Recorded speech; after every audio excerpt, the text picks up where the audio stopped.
Hello again, everybody. My name is Cassandra and welcome back. Today I'm going to be putting together a really quick and easy tater tot casserole.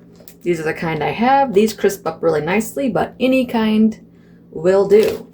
I have a pound of ground beef cooked. Past that, I just have my can of green beans. I usually adopt a 1-to-1-to-1 ratio, so a can of green beans to a pound of beef to a can of cream of mushroom. If you can make it yourself, you can make it yourself, but I don't. I'm just clearing out my pantry. The good thing about this one is, other than browning your beef, there's really nothing else you have to do. Everything just goes in the pan, and then you warm it up until the tater tots are cooked. Or you can always cook your tater tots and throw them on top too, if you like them deep fried.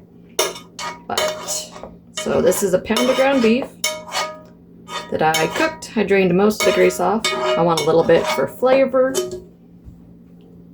And my beef is seasoned with salt, pepper, and some of this. If you notice, I like this one. About halfway done with it, so hopefully I can find it again. If not, I'll have to find a new favorite at that point. So this is my filling. You could add whatever you want to it. If you want to make it like a more taco-ish thing, you could use the condensed cheese soup and like green beans still, and put some like diced green chilies or tomatoes or something in it too.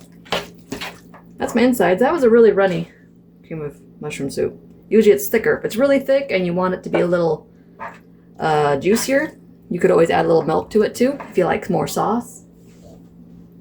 I'm fine with it being a little bit dry, so a little bit plain. This is the sort of thing you can cook for like your whole family, and everyone can turn it into whatever they want to turn it into. Throw cheese on top, you can throw hot sauce, eat it plain. You can throw tater tots on the bottom too, but these ones crisp up really nicely. So I'm just going to toss a bunch on top and let them cook in my oven. And go that route.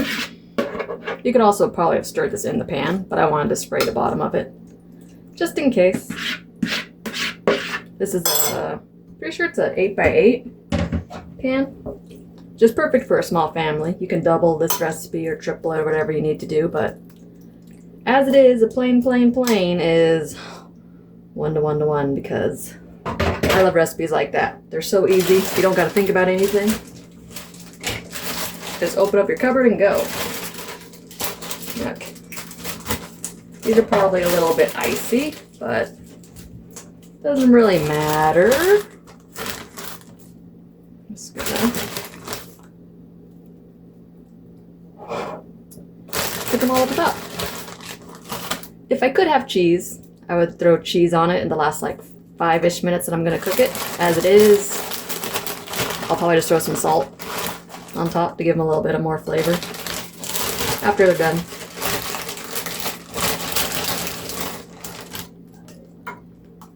If you're a perfectionist, you can line these up. Some people put the little rolled ones and make it all pretty, but I honestly don't care. My oven is preheating to 350. You can go a little higher if you want, but I don't want to run the risk of burning my tater tots. So 350 for about 20 to 30 minutes until it is cooked through. You'll notice it'll be bubbling on the sides and around the center, and the tater tots will be nice and golden brown. And then it'll be time to eat. That's the easiest thing I've made so far on this channel. Maybe, but it's still one of my favorites. My kid used to like it, but she stopped eating things with sauce a while ago. Someday she might go back to it, but as it is, it's going to be a nice little meal prep for me. Yeah, I'll catch you guys in about half hour or so when it's done, and we'll see what it looks like. Alright, it's been about 40-ish minutes. I turned my heat up to about 400 about 10 minutes ago to keep browning up my tater tots. But the rest of it's done. As you can see, it's boiling around, and I'm going to throw some Lowry's on top of my tater tots, just because I like the flavor combo with the tater tots. And again, if you really like them nice and crispy, you can always cook the casserole, air fry or deep fry the tater tots, and then throw it on top. And it'll taste probably a little bit better, but this is a lot faster and a lot less dishes. So I'm going to let this cool down for about 10 minutes, and then it's time to eat it. And yeah, so I'm gonna sit here and smell it for a little bit till I get a chance to eat. This would also be the point that if you wanted cheese melted on it, you could throw cheese on it now and then put it back under your broiler or whatever to melt the cheese. But dairy-free cheese doesn't really warm up the best after it's melted, put in the fridge and tried to melt again. So if I'm gonna put any cheese on it, I'll do it as I'm warming it up the second time. Just thought I'd throw that out there, that this would be the point where you'd want to do that if you like cheese on top. Alright, it is done. It's cooled off enough, it's not boiling, so it shouldn't totally scald me, but I'll probably still give it a little bit of time. But let's scoop some out. Ooh, nice and crispy. I like these ones. I think they have oil on top of them already. That's why they crisp up so well in the oven. Because, you know, sometimes you buy tater tots and you put them in the oven and they don't ever crisp up. They just get hot. And that's always sad. But yeah, this will give me like 3 or 4 more meals. Depends on how much I eat right now.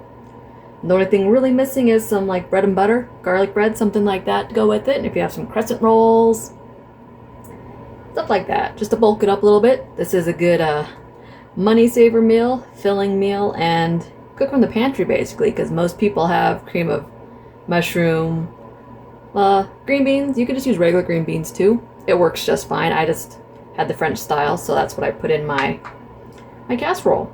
I'm gonna go butter a couple pieces of bread probably and enjoy my meal now. So I hope you all enjoyed my little video. If you do, toss me a like and subscribe, and I'll catch you next time. Later!